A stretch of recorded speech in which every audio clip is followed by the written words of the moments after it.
कर्म का परिणाम। एक बार एक चोर एक महात्मा के यहाँ पहुँचा।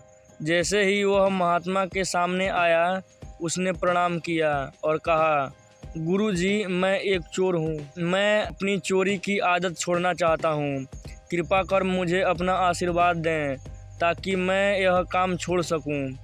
चोर की बातें सुन महात्मा ने शीघ्र ही जवाब दिया, अगर तुम चोरी की आदत नहीं छोड़ सकते हो तो एक काम अवश्य करो।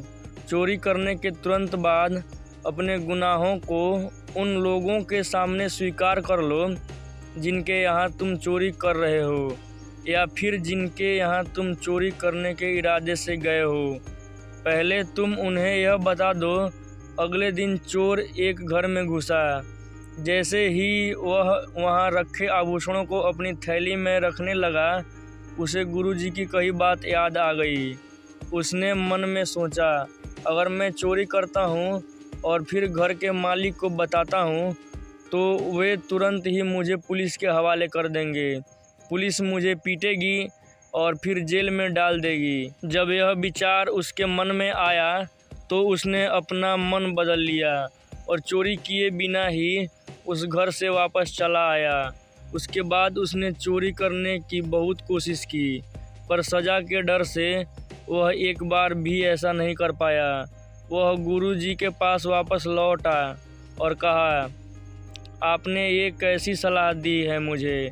अगर मैं जानता हूँ कि मुझे चोरी की बात घर के मालिक को बतानी है तो ऐसे में मैं चोरी कैसे कर पाऊँगा? गुरुजी ने जवाब दिया, मैंने तुम्हें यह सलाह इसलिए दी ताकि तुम चोरी करना छोड़ दो। जब तुम्हें मेरे शब्द याद आए तो तुम सावधान हो गए। तुम जान गए कि तुम्हारे कर्म अगर ऐसे ही रहे तो इसकी क्या सज़ा हो सकती है। इसने तुम्हें अपराध से बचने में सहायता की। तुम्हें हमेशा अपने किए गए कर्मों के परिणाम के बारे में सचेत रहना चाहिए, तब तुम कुछ भी गलत नहीं करोगे।